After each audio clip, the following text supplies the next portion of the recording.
안녕하십니까, 이진우입니다. 우리나라의 법정 최고금리는 지금은 연 24%인데요. 내년 하반기가 되면 연 20%로 이 법정 최고금리가 한 단계 더 내려가게 됩니다. 취지는 서민들의 이자 부담을 낮춰주겠다는 건데 일각에서는 오히려 급전이 필요한 서민들을 이제는 합법적인 대출을 받지 못하고 불법 사채 시장으로 가도록 만드는 악법이 될 거라는 지적도 나오고 있습니다. 정부가 법정 최고금리를 연 20%로 한 단계 낮춘 배경을 보면 미국, 독일, 일본 같은 주요 선진국들의 법정 최고금리가 20%가 넘지 않는다는 게 큰 이유였다고 하는데요. 여러 방면으로 살펴볼 게 좀 많아 보입니다. 오늘은 이 해외 주요 국가들의 경우에는 최고금리 규제를 어떻게 하고 있는지, 우리에게 적용될 수 있는 것과 적용되기 어려운 것은 어떤 게 있을 것인지 자세하게 좀 살펴보지요. 11월 17일 화요일 손에 잡히는 경제, 광고 듣고 바로 돌아오겠습니다. 경제 뉴스들 챙겨 들어보겠습니다. 조인디의 고란 기자, 어서 오십시오. 네, 안녕하세요. 대한항공과 아시아나항공을 합치는 문제가 어제도 하루 종일 뜨거웠는데 결국은 대한항공이 아시아나항공을 인수하는 방향이 잡혔어요. 어제 정부도 발표하고 각사도 공시를 하고. 네. 결론적으로 1조 8천억 원에 인수를 하는 건데요. 자금은 3단계에 걸쳐서 이루어집니다. 일단 산업은행이 한진칼에 8천억 원 정도를 투자합니다. 예. 그러면 한진칼은 그 돈을 가지고 대한항공이 2조 5천억 원 규모 유상증자를 하는데 들어갑니다. 그렇게 해서 대한항공이 유상증자를 하면 아시아나 지분을 1조 8천억 원어치 64% 정도 인수해서 최대 주주에 오릅니다. 잠깐만요. 사는이 한진칼에 넣는 건 8천억. 이건 네. 나라 돈이고.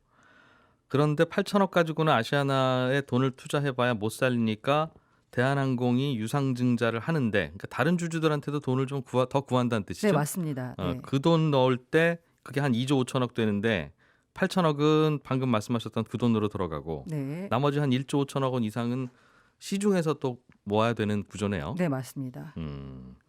그렇게 해서 아시아나에 돈을 넣으면 살아날 것 같다는 게 지금 판단이라는 거죠. 네.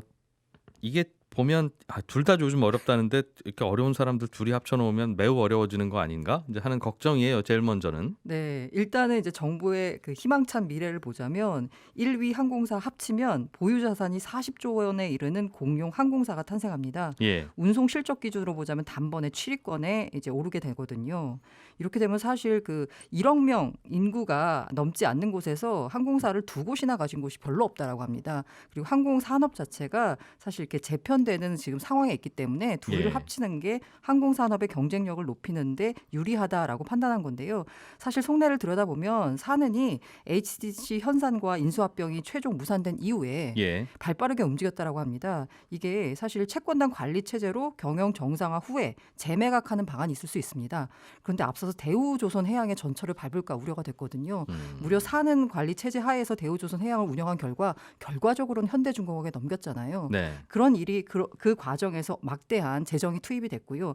이 때문에 5대 그룹을 비롯한 지금 현재 항공사를 운영하고 있는 다른 기업에 인수를 타진했으나 모두 난색을 표했다라고 합니다. 예. 이 와중에 대한항공 쪽에다가 한번 인수를 해보지 않겠니라고 하니까 대한항공 측에서 사실 손을 내밀어서 둘의 협상이 이루어졌다라고 하는데요. 사실 한진그룹 현 경영진 입장에서는 지금 경영권 분쟁을 겪고 있잖아요. 만약에 산은의 손을 잡으면 산은을 백기사로 끌어들일 수 있기 때문에 백기사라고 하면 경영권 분쟁할 때 우리 도와주는 우리 편. 네, 맞습니다. 네. 나쁘지 않다라는 셈법이 작용해서 이번 인수가 이루어졌다라고 분석합니다. 대한항공 경영진은 그래서 받았고 지금 당장 어렵지만 이렇게 거대 공룡이 되면 결국은 나라에서 어려울 때 또 한번 살려줄 것 같은 생각도 드니까 네, 맞습니다. 그런 계산도 했을 테고, 정부 입장에서도 계속 아시아나에도 돈이 들어가야 되고 대한항공도 돈 없다고 하면 또 돈을 줘야 되는데 국적항공사이기도 하고 또 기간 산업이니까 차라리 그냥 합쳐놓고 8천억만 집어넣어주면, 아까도 계산했습니다만 저희가 1조 7천억은 두 회사가 합쳐지면 잘 될 건가 봐라는 생각으로 시중자금이 들어갈 수 있으니까 그런 식으로 시중자금을 좀 넣으려고 했던 건 아닌가 하는 생각도 좀 들고요. 실제로 어제 기대감에 대한항공도 12.5% 올랐고요. 예. 아시아나항공 관련주는 모두 다 일제히 상한가를 기록했습니다. 걸림돌은 뭐가 있습니까? 그런 그림을 그리는 데 있어서 앞으로 그 시간만 지나면 되는 건지 앞으로 좀 더 또 들여다봐야 될 변수가 있는 건지요. 세 가지 정도가 있는데요. 첫째는 많네요.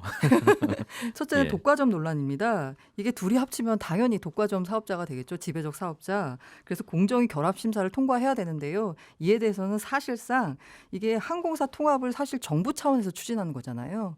그러니까 공정위 반대에 무산될 가능성은 낮다라는 분석입니다. 다만 해외 경쟁 당국의 심사까지 통과해야 되거든요. 요거는 예. 약간 변수다라는 얘기가 나오고 있고요. 두 번째가 특혜 의혹과 오너 리스크입니다. 앞서 말씀드린 대로 이게 한진그룹 경영진 측에 백기사로 작용한다라고 말씀을 드렸잖아요. 삼자연합이라고 불리는 조현아 전 대한항공 부사장 및 KCGI 반도건설 측이 현재 확보한 지분이 무려 46.7%입니다. 지금 반대쪽에 조원태 회장 쪽은 40% 약간 넘는 수준이라 오히려 반대쪽이 더 지분이 많아요. 한친칼은. 맞습니다. 그래서 삼자연합 측은 이번에 이제 그 주주총회를 지금 기다리고 있는 상황에서 갑자기 사는이라는 변수가 등장을 한 거죠. 예. 이에 대해서 특혜 아니냐라고 삼자연합 측이 강하게 지금 반발하고 있고요. 이에 대해서 사는 아니다. 대한항공을 중심으로 항공산업을 재편하는 과정에서 일어난 일뿐이다라고 반박하고 있습니다. 그게 정부 말이 맞으려면 정부가 우리가 돈 들어가긴 하지만 앞으로 경영권 분쟁과 관련해서는 우리는 항상 기권만 할게. 그런 식으로 약속해주면 좋은데 그 약속은 또 안 하고 있으니까 정부 돈 넣는데 경영에 그렇죠. 관여하지 않는다는 그런 것도 부분도 문제가 또 있겠죠. 있죠. 우리는 네. 또 국민들 입장에서는 국민 돈 넣고 왜 거기에 대해서 아무것도 못하니 할 수도 있으니까요. 그리고 오너 리스크 관련돼서는 어쨌든 윤리 경영을 감독하는 독립기구인 윤리경영위원회를 운영할 계획이라고 하는데요. 사는이 어제 기자간담회에서 한 얘기가 예. 실적이 미흡하면 조원태 회장을 포함한 현 경영진을 퇴출할 수도 있다라고 강조했습니다. 윤리경영위원회는 없는 곳이 없으니까 그건 그냥 넘어가고요. 세 번째가 구조조정에 따른 예. 반발인데요. 사는이 어제 발표를 하면서 인력 구조조정에 대한 우려가 당연히 나오니까 이에 대해서는 고용 유지를 하겠다라고 밝혔습니다. 그런데 M&A를 하게 되면 이른바 군살 빼서 살자는 거잖아요. M&A 그 구조조정이 일어나지 않을 수가 없죠. 그래서 예. 아시아나항공 직원들 중심으로 강하게 반발하고 있습니다. 여러 문제는 있는데 합쳐놓으면 현 경영진인 조원태 회장이 경영을 잘해주면 참 좋은데 그게 안 되면 하나하나 이제 단계가 삐걱거리게 되는 거겠죠. 이제 합쳐놓고 돈 더 필요하다고 하면 참 답답하긴 한데 소비자 입장에서는 그거야 뭐 소비자가 해라 마라 할 수 있는 건 아니고 주주들이 결정할 일이고 우리는 우리 마일리지 어떡하냐. 그거는 어떻게 결정됩니까? 대한항공 마일리지 있는 분도 있고 아시아나 있는 분도 있고. 두 가지 우려가 있을 수 있는데요. 독점이 되면 당연히 항공료가 올라갈 수 있잖아요. 이에 대해서 국토부가 잘 감시하겠다라고 했고요. 예. 마일리지 부분에 대해서는 이게 사실 부채입니다. 그래서 합쳐지게 돼도 부채는 인수하게 돼 있거든요. 국토부 설명은 사실 대한항공 마일리지 쓸 곳이 더 많다. 근데 합쳐지면 아시아나항공 마일리지가 있는 사람도 대한항공 마일리지 사용처에서 쓸 수 있으니까 오히려 더 소비자 편익이 늘어난다라고 밝혔습니다. 그래요? 그동안에는 그럼 아시아나 마일리지는 쓸 곳이 없었다는 뜻일 텐데. 상대적으로 좀 적었다라는 표현을 썼습니다. 그거를 인제 얘기해줘요. 아무튼 이렇게 혼란스러운 일이 벌어지면 그동안 몰랐던 사실도 알게 되는. 네, 오늘 뭐 대한항공 아시아나는 일단 계속 뉴스 나올 테니까 업데이트를 계속 해주시고요. 다른 뉴스 하나 보죠. 여기도 큰 일이군요. 배달의 민족. 이 회사를 독일 회사 딜리버리 히어로에서 얼마 전에 합병을 하고 싶다고 했는데 네. 공정거래위원회가 배달의 민족 가져가려면 요기요는 딴 데 팔아라 이제 이렇게 발표를 했네요. 야, 그래서 이게 사실 조건부 승인이거든요. 네. 그런데 사실상 불허한 거 아니냐라는 얘기가 나오고 있습니다. 또 어제 하필 대한항공과 아시아나항공을 인수합병을 허용한다라는 발표가 나온 다음에 예. 여기는 불허한다라고 나오면서 정부의 입장이 뭐냐라는 얘기가 지금 시장에서 나오고 있거든요. 어쨌든 독과점 폐해가 우려되기 때문에 요기요를 팔고 배민을 인수해라라는 그 결정을 내놨습니다. 독일 회사 딜리버리 히어로는 뭐라고 합니까 여기에 대해서? 당혹스럽죠. 그래서 두 가지 행보가 있거든요. 하나는 요기요 매각 요구를 받아들이고 기업 결합을 마무리하는 건데요. 일단 배달의 민족만 가져가는 거. 네, 이게 쉽지가 않습니다. 일단은 이게 한 2조 정도 가치가 되거든요. 요기요를. 그럼 인수할 곳이 있냐? 어디 딴 데다 넘기면. 네, 이게 딱히 좀 마땅히 없고요. 그나마 인수 대상이 쿠팡이츠인데 여기가 인수해도 문제인 게요. 쿠팡이츠가 현재 시장 점유율이 6.8%인데 요기요 예. 인수하면 배민하고 비슷해집니다. 그럼 강력한 경쟁자로 떠오르기 때문에 이른바 경쟁자한테 떠먹여준 꼴이잖아요. 그 딜리버리 히어로나 배달의 민족 입장에서는 그럴 수는 없다. 네, 라는 거고요. 두 번째가 행정소송에 나서거나 기업 결합 자체를 취소하는 건데 사실 이 공정위 결정에 불복해서 소송에 나서는 게 전례가 드뭅니다. 그리고 이렇게 한번 찍히면 또 사업하기가 쉽지가 않잖아요. 그러면 반만 인수할 수도 없고 이러지도 저러지도 못하고 있는 상황입니다. 아예 그냥 없었던 일로 합시다가 될 수도 있겠네요. 네, 맞습니다. 그래서 일단은 딜리버리 히어로 측은 자기들이 공정위 측에 자신들의 입장을 철저히 소명하겠다라는 겁니다. 조인디의 고란 기자였습니다. 고맙습니다. 네, 감사합니다. 알아야 될 것들 많이 안내를 해주고 눈높이에 딱 맞는 만인의 경제 과외 선생님. 다음 순서는 친절한 경제입니다. 네, 오늘은 청취자 전영석 씨가 우리나라가 아세안 국가들하고 RCEP라는 자유무역 협정을 맺는다는 뉴스를 들었는데 관세를 없애는 게 핵심이라고 하던데 관세를 안 받으면 정부의 세금 수입이 줄어드는 건데 정부는 그럼 그 구멍을 어디서 메꿉니까? 이런 질문을 보내오셨어요. 맞습니다. 이 FTA 같은 걸로 관세 장벽이 낮아지면 정부가 관세를 못 받으니까 관세 수입은 줄어드는데 그럼에도 불구하고 정부가 세금 걷는 총액은 또 늘어날 수도 있습니다. 예를 들어서 칠레산 포도주가 한 칠레 FTA 때문에 무관세로 들어온다고 쳐요. 그러고 있죠. 그러면 당장 관세 수입은 줄어드는데 사람들은 그러면 이 포도주 아주 싸네? 그냥 뭐 가볍게 하나 사서 마셔도 되겠네? 라고 해서 구입을 할 거고 그러면 이 칠레산 포도주에는 관세는 못 매기더라도 우리나라로 들어오고 나면 술에 붙는 세금인 주세, 교육세는 거기에 붙여서 팔 수 있거든요. 그러니까 오히려 세금 수입은 더 늘어날 수도 있습니다. 비싸면 아예 수입 자체가 안 됐을 수도 있는 거니까 이건 뭐 관세 수입을 거둘 수 있으리라는 확신을 가질 수 있는 건 아니거든요. 자동차도 마찬가지죠. FTA 때문에 수입 자동차 관세가 낮아지면 수입차가 싸게 들어오고 그러면 그 수입차 만만하게 이제 타고 다니는 분들 생길 것이고 휘발유 소비도 많아지고 부품 소비도 많아지고 하겠죠. 그러니까 이렇게 관세를 안 받으면 관세 수입 감소는 어디서 보충합니까? 이 질문에 대한 답은 그런 FTA 때문에 경제가 좋아지면 다른 세금 수입이 늘어나서 거기서 보충한다 이런 겁니다. 근데 정말 그렇게 될지는 사실은 아무도 모릅니다. 그러니까 사람들이 칠레산 포도주 많이 마시면 상대적으로 또 다른 술은 적게 마실 거 아니겠어요? 그러면 또 다른 술에서 거둘 세금이 줄어들 수도 있고 또 수입차 판매가 늘어나면 그러다가 또 수입차와의 경쟁에서 뒤진 우리나라 자동차 회사 한두 곳이 문 닫기라도 하면 또 그 직원들이 내던 소득세, 그 직원들이 사던 제품에 붙는 부가세 이런 또 소득도 세수도 줄어드니까 그래서 이렇게 자유무역 협정이 가져오는 변화는 이렇다 저렇다 정확히 추정하기가 어려워서 항상 찬성 반대 논쟁이 뜨거운 거고요. 그래서 이걸로 인해서 정부의 세금 수입이 늘어나고 경제가 좋아지느냐 아니냐에 대한 논란은 또 여전히 논란거리입니다. 친절한 경제였습니다. 법정 최고 금리를 현행 24%에서 연 20%로 낮추는 문제에 대해서 어떤 고민할 거리가 남아있는지 서울 디지털대 김대규 교수를 전화로 연결했습니다. 김 교수님.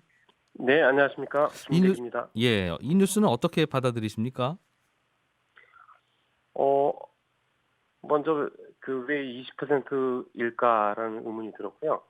예. 두 번째는 불법 사금융 우려가 있는데 이런 것들을 함부로 내리는 것이 과연 타당할까 이런 생각이 좀 들었습니다. 그러니까 네. 최고 금리를 내리는 것에 대해서 다소 반대하는 입장이시군요. 그렇습니다. 예. 이 최고 금리라고 하는 게 많이 내려오기는 내려왔어요. 그렇죠? 66% 정도부터 쭉 한 20%까지 단계적으로 계속 내려왔으니까.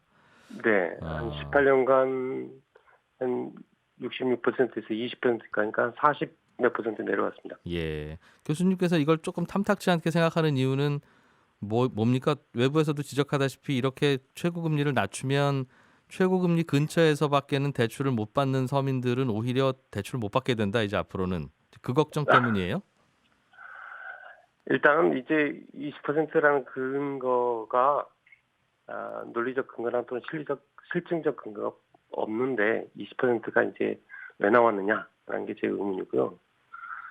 이 수치가 이제 주로 이제 해외 선진 각국의 사례를 이제 비교로 해서 나온 근거인데요.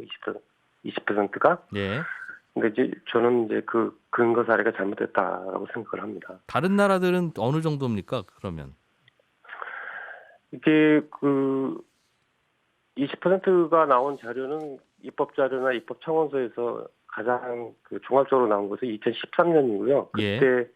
제시한 나라가 이제 미국, 프랑스, 독일, 일본, 싱가포르 이런 나라들입니다. 그런 나라들은 법정 최고 금리가 20%보다 낮아요? 이런 나라에서는 법정 최고금리를 20%로 유지하고 있는 나라는 일본밖에 없습니다. 그럼 다른 나라들은 그보다는 낮습니까? 그럼 없다라고 볼 수 있고요.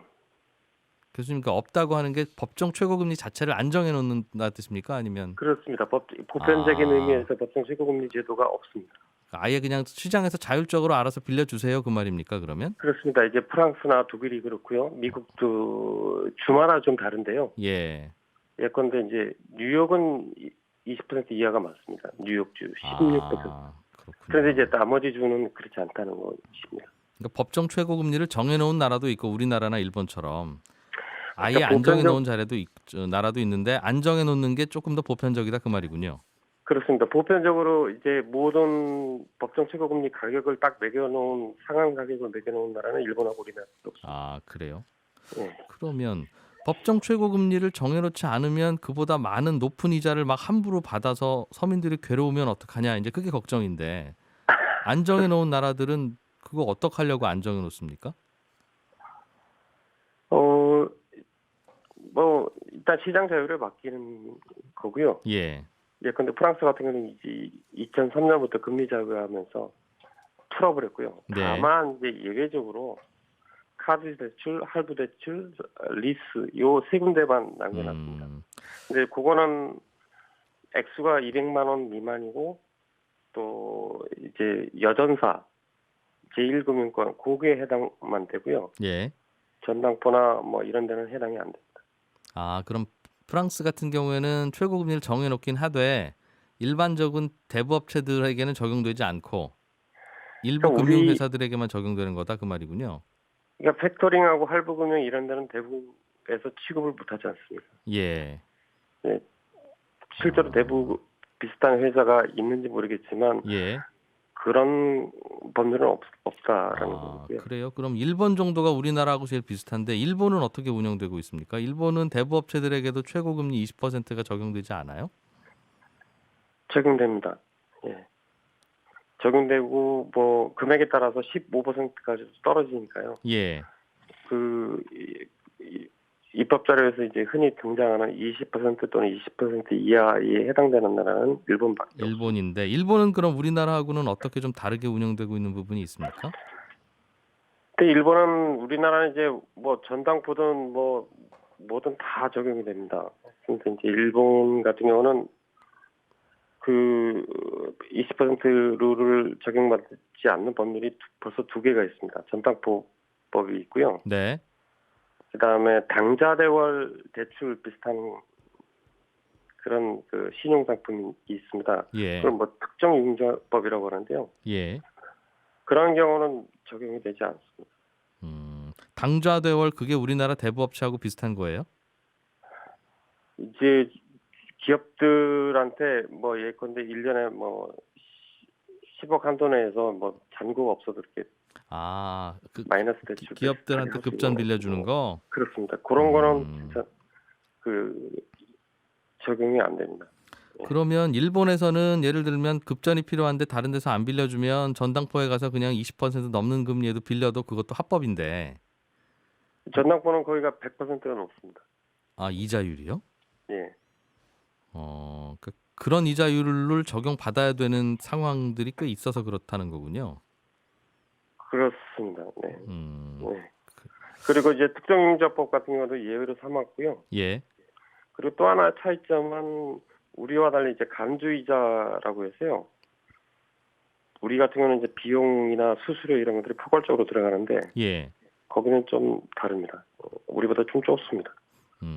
그러면 이자는 15%, 그 대신 대출 수수료가 10%, 합해서 25 이렇게 받아도 된다는 말이군요. 그 나라는. 그렇습니다. 예컨대 그런 예를 들면 알겠습니다. 예. 그러면 그리고 또 하나 차이점이 예, 하나 예. 더 있습니다. 예. 일본 같은 경우는 우리나라와 달리 이제 회사채 발행 이런 게 돼서 원가 비용이 낮습니다. 그러니까 싼 거로 해서 20%로 이하로 해서 이제 공급을 해도 뭐 이렇게 생존에 살아갈 구멍이 좀 있는 편인데 우리 같은 경우는 이제 회사채 발행이나 뭐 이런 것들이 좀 제한되어 있습니다. 대부업체들이 돈을 꼭 저축은행에서 우리나라는 빌려와야 되고 다른 그러니까 예, 원가 조달 비용이 높다라고 말할 수 있습니다. 다른 나라 대주업체들은 은행에서도 빌려준다 이 말이군요. 은행이나 회사 채굴하거나 뭐 그렇게 가능합니다. 예. 나라들마다 조금씩 다르기는 한데 그럼 일본이 우리나라와 제일 비슷하다고 설명을 해주셨습니다만 일본도 이런저런 빈 구멍들이 있고 예. 여유들이 있는데 우리나라는 딱 20% 이상의 이자는 안 됩니다. 수수료 다 포함입니다. 그러면 이게 조금 숨구멍이 없다는 겁니다. 음, 포괄적이고 보편적이고 예외가 없다는. 예. 그러면 그 이상으로 빌려야 되는 경우에는 다 불법이 되니까 그게 걱정이다 그 말이군요. 그렇죠. 그리고 어떤 의미에서는 일본 법도 이렇게 예외 법률이 자꾸 늘어나고 있고요. 예. 그다음에 뭐 신디케이트론이나 뭐 트랜잭션 뱅킹 같은 새로운 금융 같은 경우도 이제 예외 법률을 만들려고 지금 논의 중인데요. 이렇게 자꾸 예외 법률이 많다는 것은 그 법률이 좀 실패했다는 뜻이죠. 알겠어요. 교수님 그러면 그럼에도 불구하고 20% 넘는 이자는 괴로운 이자일 텐데 네네. 그럼 그렇게 높은 이자 받는 분들을 줄이려면 어떤 정책을 쓰면 됩니까? 이자보다는 일단 채무가 발생하지 말아야 되죠. 빚이 원천적으로. 그러면 좋겠습니다만 김 교수님도 살다 보면 그렇게 어렵잖아요. 그러긴 합니다만 뭐 쉽게 얘기해서 전세값 억제하는 것이 서민들한테는 훨씬 더 피부에 와닿는 거라고 생각합니다. 알겠습니다. 이런저런 나라들 다른 상황 잘 전해주셔서 고맙습니다. 네, 고맙습니다. 네. 서울 디지털대 김대규 교수였고요. 손에 잡히는 경제는 여기서 또 마무리하고 내일 아침 8시 30분에 또 재밌는 주제로 돌아오겠습니다. 이진우였습니다. 고맙습니다.